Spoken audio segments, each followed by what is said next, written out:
Hello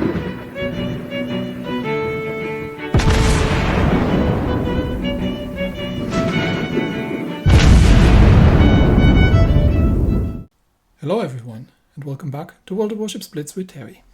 Today we are continuing on going through the British battleships after the 6.1 update, and I am reviewing a premium that has been around for a while and that I haven't actually looked at and that has been asked for a couple of times.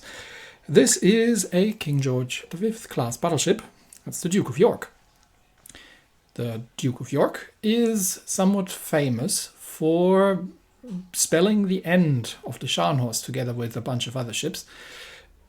The Germans at the time had a bit of a problem because the Allies were supplying the Soviet Union, which prevented a lot of breakthroughs that the Germans would have rather made. And one of these supply routes was the Arctic. So the Allies would be sending convoys through there, which is why Scharnhorst, among other ships, was stationed there in the north, trying to intercept said convoys. And the British obviously knew that, so they were setting a trap. They were using one of the convoys as bait, getting Scharnhorst out from her port after the convoy was air spotted. And they had two forces, a cruiser group and the Duke of York with her escorts lined up to take on Scharnhorst. Now Scharnhorst got really unlucky because in the first engagement with the cruiser she lost her radar. Yes, in reality that thing actually had radar, fire control radar. The weather was terrible and it was very dark, so she wasn't really able to effectively return fire, which meant that once the Duke of York and the rest of the ships had caught up with her, the Duke of York had an operational radar and was able to land the first salvo and blow up her, or at least knock out her Scharnhorst's front turrets. And then she eventually took hits on that disabled the engines, and she was torpedoed and eventually then sunk. But that was the big famous engagement that the Duke of York was part of. And as such, it's always nice to see ships in game that have actually been doing something in battle, in reality. Now, the Duke of York does not get radar. However, the Duke of York gets smoke screens, which is fairly unusual for a battleship. I mean, the Italians get the fuel smoke, but these are proper smoke screens. I mean, they're just level 1 smoke screens, but still, they are smoke screens. So, let's have a quick look and compare the Duke of York to the King George V. Skill-wise, they obviously both have the rapid reload, and the only difference here is the aforementioned smokescreen on the Duke of York. The Duke of York has a little bit less HP, but it's really marginal. It doesn't make an awful lot of difference, and is also slightly less maneuverable, but again, it's extremely marginal. So for all intents and purposes, these two ships handle identically. They should be having the same guns, only that the Duke of Yorks have a shorter range for some reason, even though these are technically similar guns. The secondaries are again the same. The AA, interestingly enough, this is one of the things that has been buffed. The large caliber AA has a bit of a shorter range, but the small caliber AA has actually twice the firepower. Now the problem obviously here is that this is not an airstrike prevention, this is an airstrike punishment, such that if a carrier, especially probably a Tier 6 carrier, is going to try and drop the ship, it might lose a couple more planes, but it's not going to prevent the strikes from coming in because the range with 1.5 kilometer on the small caliber AA really isn't sufficient for that. Still, it's good to see a decent amount of anti-aircraft firepower. The concealment is the same. Now, in terms of buffs, as far as I remember, the King George V got a 4% dispersion buff, I think, whereas the Duke of York got a 7% dispersion buff. So technically, she should be more precise now. Now, when I was testing the King George V, I was really surprised by how powerful the guns are, especially the armor piercing was extremely punchy. And so I had a suspicion, and it's obviously unconfirmed, that someone had also twiddled with the penetration numbers on these things, because I did not remember the guns to handle like that. Testing the Duke of York, I was, coming in expecting the same thing, just with added smoke screens. Setup-wise, it's exactly the same as on the King George, only that we're actually sailing with the historical camo today because it's a premium, and I would assume, you know, because it's a premium, people are willing to spend money on it to begin with, unless you've been grinding for shipyard resources. So they'll probably be willing to spend more money to put a historical camo on. And also, obviously, you keep the ship, whereas the King George V is a ship that you would grind over it in order to get higher and eventually sell potentially. This is the standard battleship camo, hit points, range, dispersion, and torpedo damage reduction, which again doesn't really matter because these are battle cruisers, really.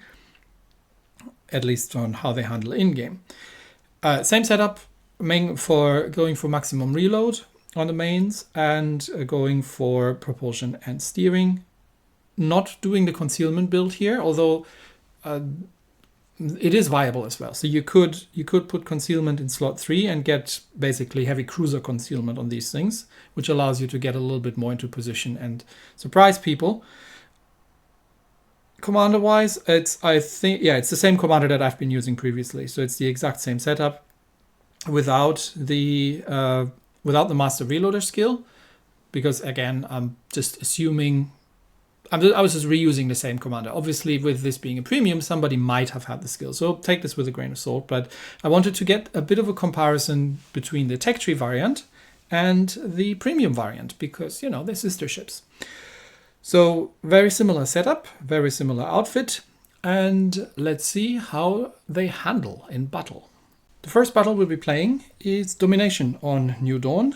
And we are top tier against Colorado, Ashitaka, Fuso, Azara, Belfast, Shores, and a Z31.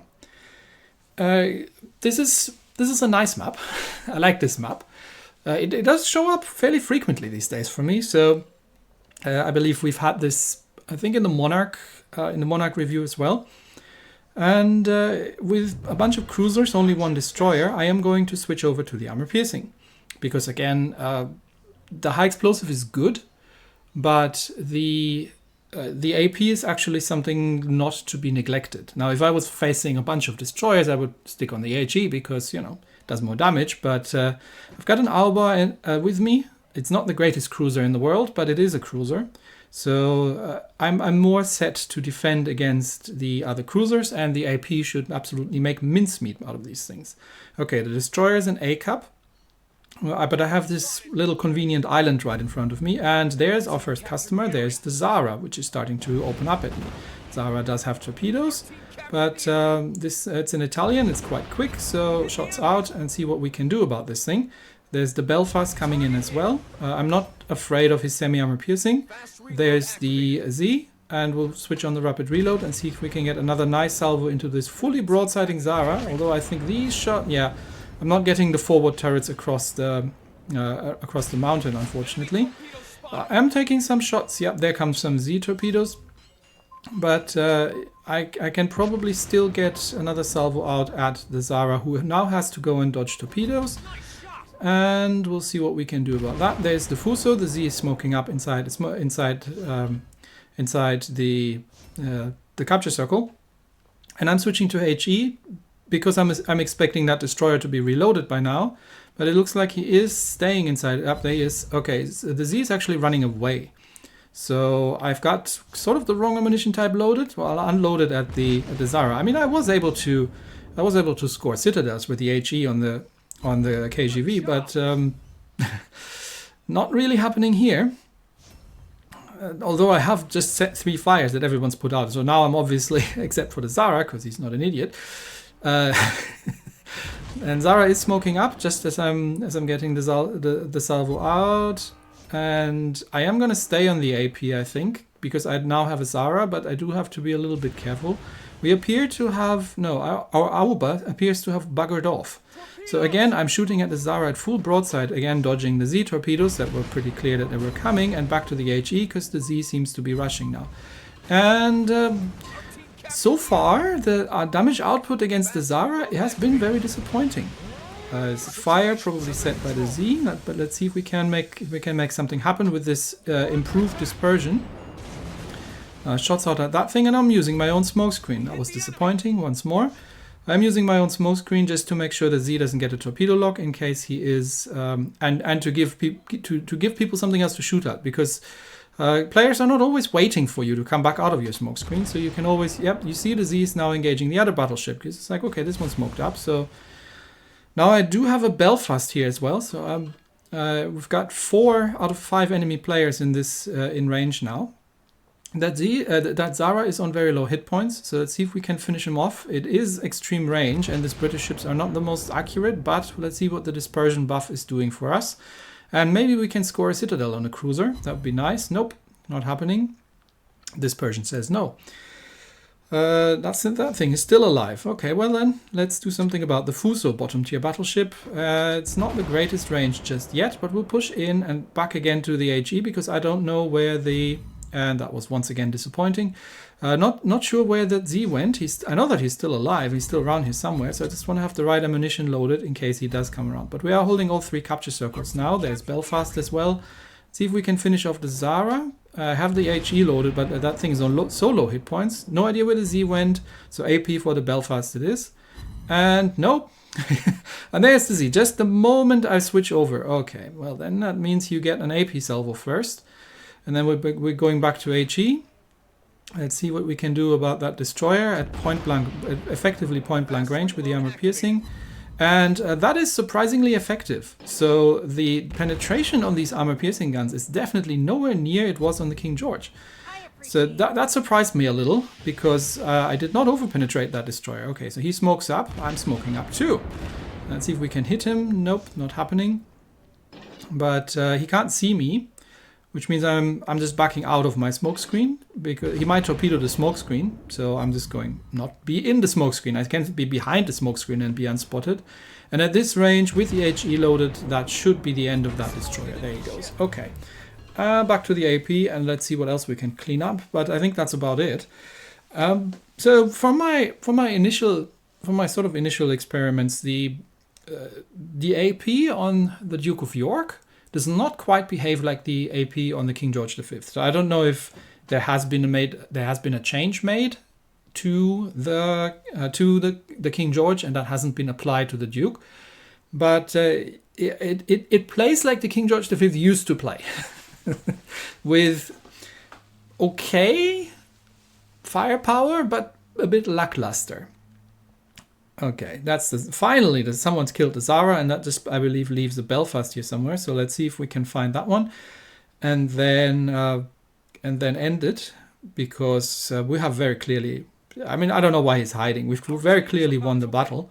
In this kind of scenarios, you may as well just show yourself and end it for everybody. So we all don't have to sit around. But he's somewhere around here, so I was going to go and find him. Up there he is, and he's on no hit points. But yeah.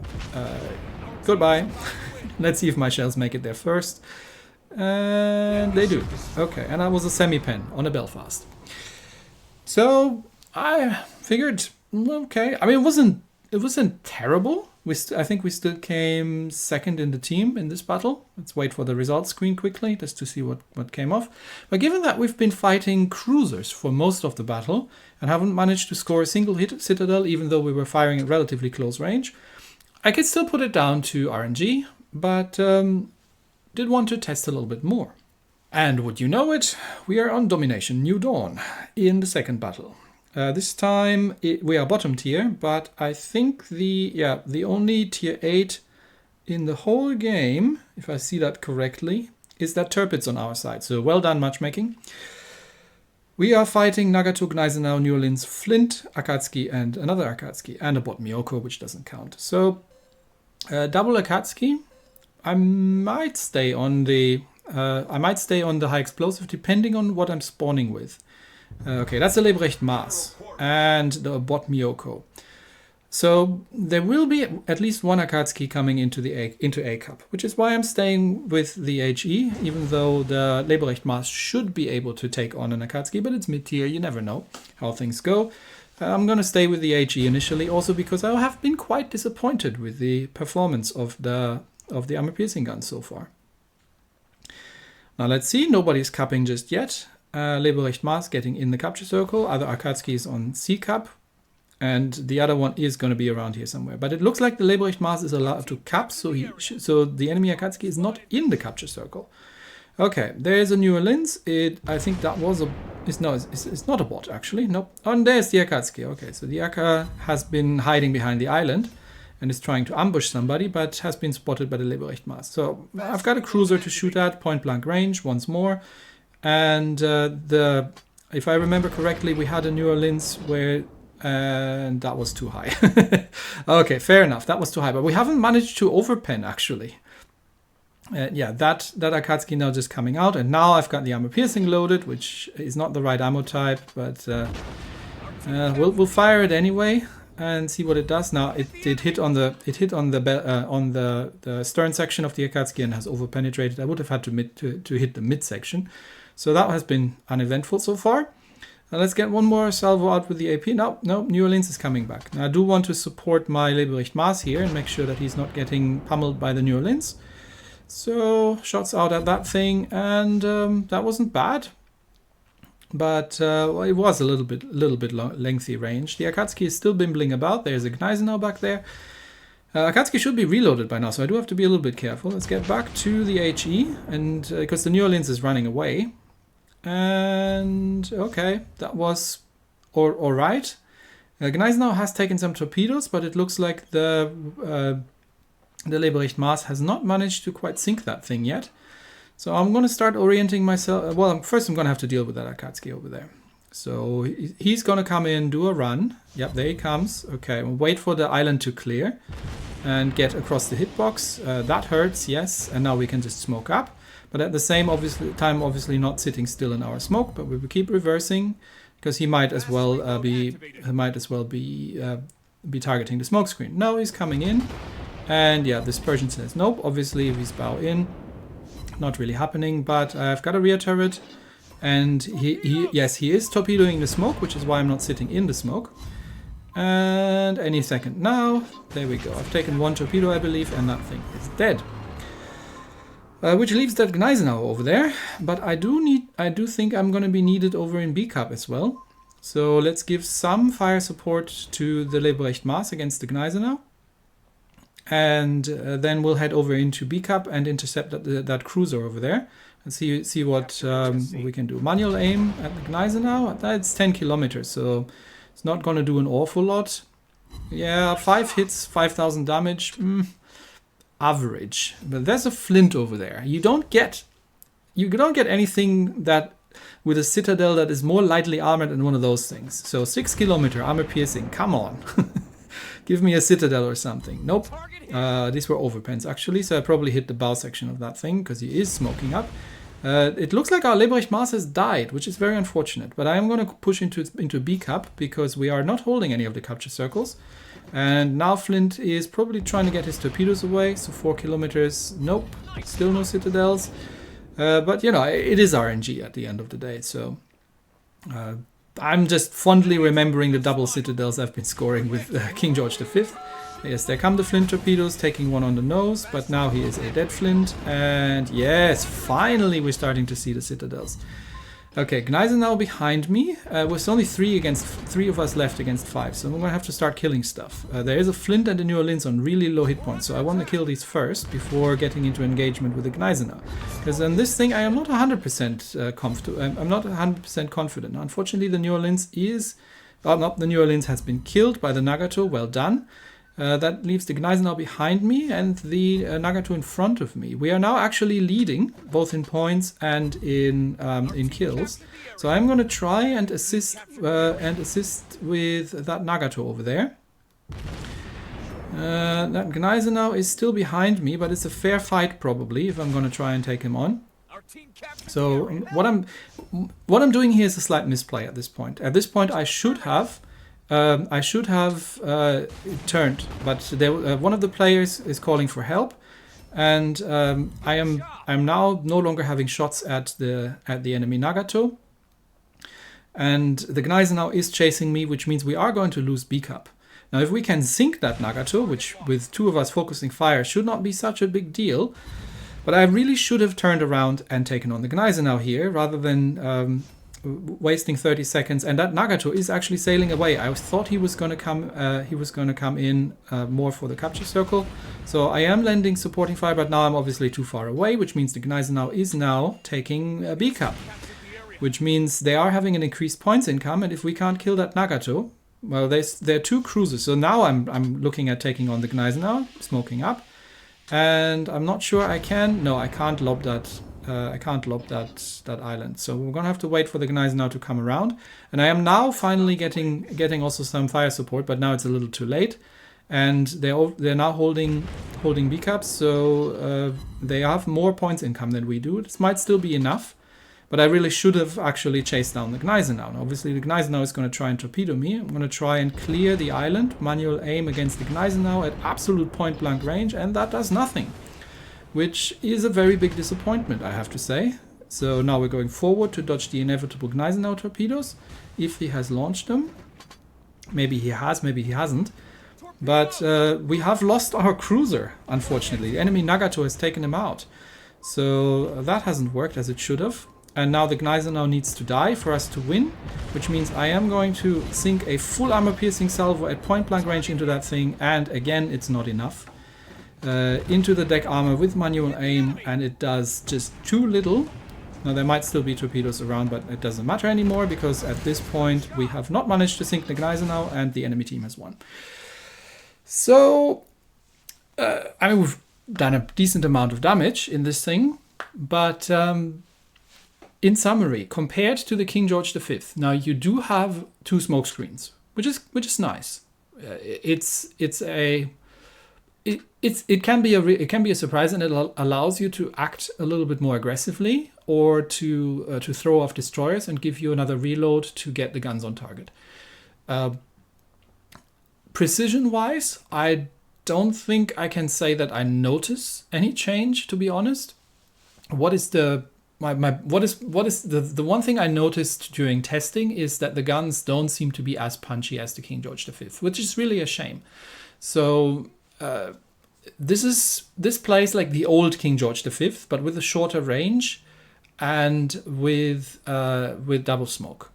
So I'm not super convinced, to be honest. It's an okay ship for tier 7, but I think if you are like if the tech tree sister ship feels more powerful than this, then I think she might have been either power crept or they just missed out on applying the same buffs as on the other one. So not sure what happened there, but wasn't super convinced of this one. Anyway, if you want a battleship, if you're up for just for historical collections, or you want a battleship with smoke screens, that one's a choice. But just don't expect the same performance on the guns as you had on the King George. So that's that. And that's it for me today. Thanks everybody, and I will see you next time. Bye bye.